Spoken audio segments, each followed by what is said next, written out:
तो बेजुबानों की मौत की जो तस्वीर देश भर से सामने आ रही है, उससे साफ लगता है कि समय रहते न चेते तो न सिर्फ एक बड़ी पक्षी त्रासदी का खतरा पैदा हो गया है, बल्कि कोरोना के खतरे से बाहर आने की उम्मीद पाले इंसान की सेहत के लिए खतरे की घंटी बजते भी देर नहीं लगेगी।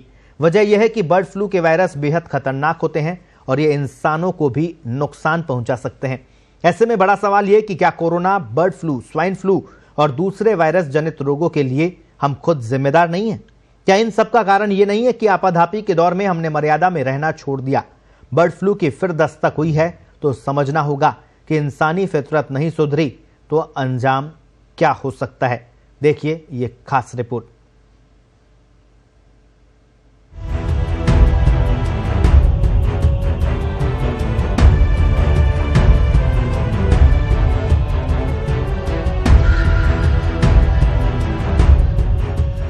देश भर में राष्ट्रीय पक्षी दिवस मनाया गया, लेकिन ऐसे दौर में जब इन परिंदों पर आफत आई हुई है, इनके प्राण पखेरु संकट में है, साल दर साल ऐसा हो रहा है।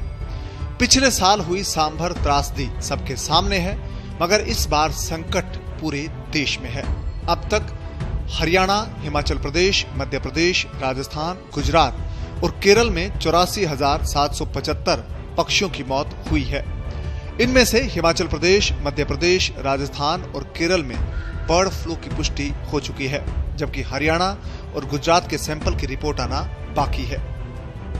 बाद जो आसपास के क्षेत्रों में जो पिछले 4-5 दिन में मॉर्टिलिटी थी, उसको इकट्ठा करके और उसको जला दिया गया है और उसके बाद संबंधित ग्राम सेवक जी को निर्देश दे दिए हैं कि उस पे वो चूना वूना डाल दें और अभी की जो सैंपल ले लिए हैं उनको आगे भेज देंगे जांच के लिए। राजस्थान में पक्षियों की मौत का सिलसिला बरकरार है। बेजुबानों की मौत का आंकड़ा तेजी से बढ़ रहा है। दूसरी तरफ बंद कमरों में बैठकों का दौर भी चल रहा है। पशुपालन मंत्री लालचंद कटारिया ने विभागीय अधिकारियों की बैठक लेकर स्थिति से निपटने के निर्देश दिए हैं। साथ ही पक्षियों की मौत पर चिंता भी जताई, लेकिन सरकारी निर्देश सरकारी की तरह ही काम कर रहे हैं। जयपुर के सैंपल हमने भेज रखे हैं। जयपुर के पास में भी हमारे को 2 जगह सैंपल उठाए हैं, उनकी रिपोर्ट आना बाकी है। इससे ये लगता है कि ये केरल, हिमाचल, मध्य प्रदेश में ये फैलाव जो हो रहा है, केरल में तो ये पोल्ट्री तक पहुंच गया है। हमारा पोल्ट्री अभी तक बचा हुआ है, जिसको बचा के रखना भी हमारी जिम्मेदारी है।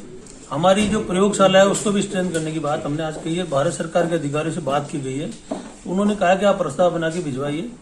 वो भी चाहते हैं कि एक ही जगह इतना प्रेशर नहीं रहे, क्योंकि आज भोपाल की लैब पे इतना प्रेशर है कि पूरे स्टेटों से सैंपल जा रहे हैं, तो उनमें उनको भी टाइम लगता है और उस टाइम के कारण फिर बढ़ोतरी जल्दी होती है।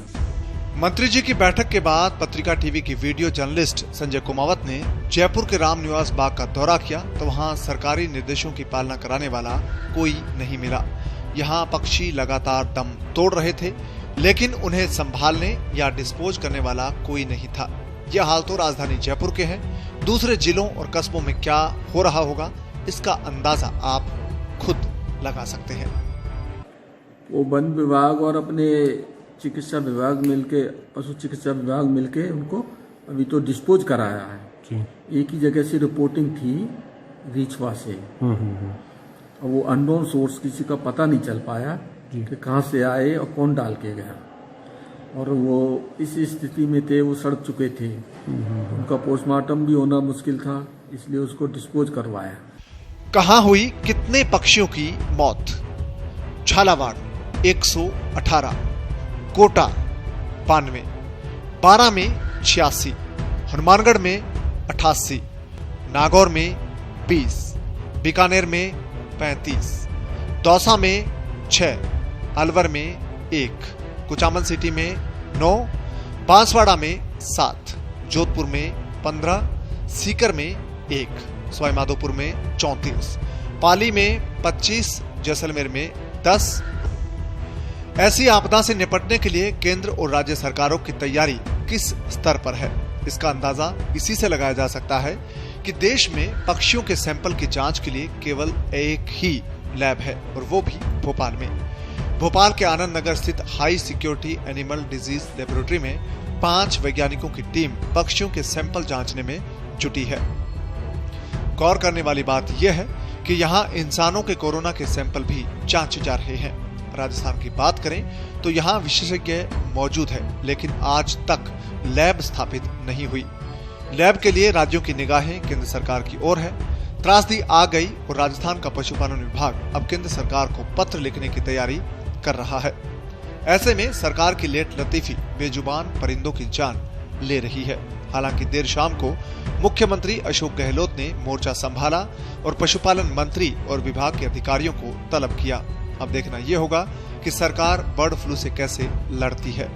ब्यूरो रिपोर्ट, पत्रिका टीवी।